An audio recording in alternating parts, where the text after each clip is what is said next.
Hello my dear students, welcome back to the channel. तो आज हम लोग इस वीडियो में करेंगे कॉन्ट्रा एंट्री, है ना। हम लोग क्या कर रहे थे अभी तक, हम लोग कर रहे हैं कैश बुक। तो डबल कॉलम कैश बुक में एक इम्पोर्टेंट एंट्री होता है कॉन्ट्रा एंट्री, ठीक है ना। इसको हम इस वीडियो में डिस्कस करेंगे। तो सबसे पहले बात कर लेते हैं कि कॉन्ट्रा एंट्री क्या होता है। देखिए, कॉन्ट्रा एंट्री मीन्स एक ऐसी एंट्री है, एक ऐसा ट्रांजैक्शन हो रहा है जो कि हमारा डेबिट साइड और क्रेडिट साइड दोनों में ही रिकॉर्ड होता है, ठीक है।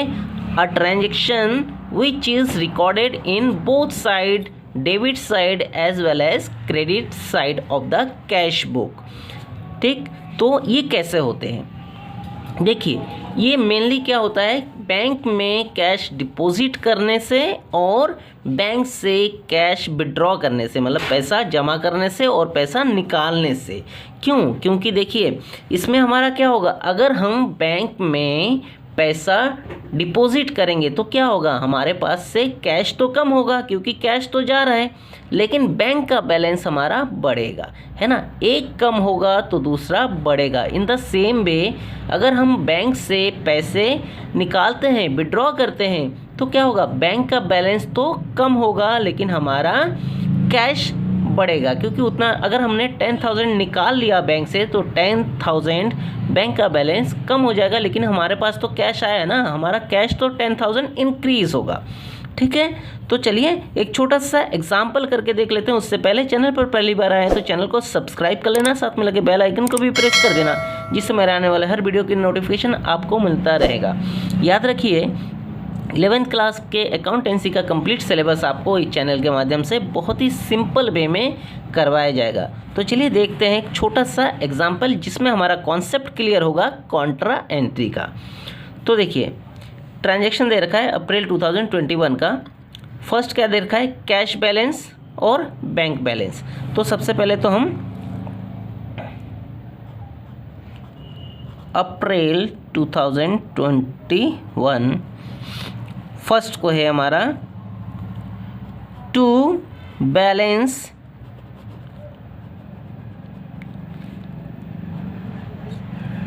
बीडी।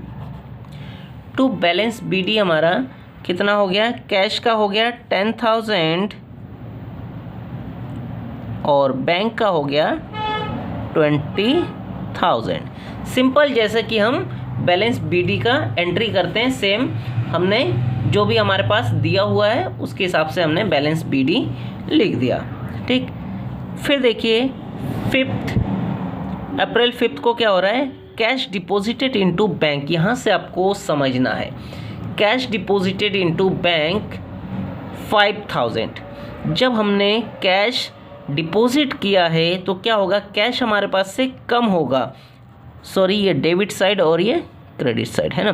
तो कैश में बैंक में हमने कैश डिपॉजिट किया है तो क्या होगा, कैश हमारे पास से कम होगा। तो 5 अप्रैल को क्या होगा, बाय बैंक, है ना। कैश हमारा कम हो रहा है तो हम कैश में 5,000 दिखा देंगे, ठीक है। कैश हमारा कम हो रहा है तो क्रेडिट साइड में कैश में से हमने माइनस करना है, ठीक। तो क्रेडिट साइड के कैश कॉलम में हमने 5,000 दिखा दिया। अब देखिए क्या हो रहा है, कैश हमने जब डिपॉजिट किया है तो बैंक में किया है ना, तो बैंक का बैलेंस तो हमारा इंक्रीज होगा। तो सेम इसी डेट को 5 को ही हमारा बैंक बैलेंस बढ़ जाएगा। तो टू कैश, क्योंकि बैंक में हमने कैश डिपॉजिट किया, टू कैश यहाँ पे बैंक का बैलेंस बढ़ेगा हमारा 5,000 से, ठीक हो गया।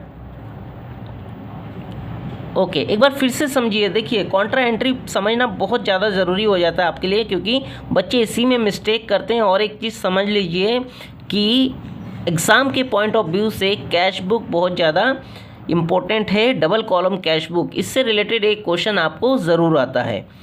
तो देखिए फिर से समझिए, कैश डिपॉजिट किया हमने बैंक में तो कैश हमारे पास से कम हुआ, तो 5 को बाय बैंक कैश में हमने क्रेडिट साइड में 5,000 दिखा दिया।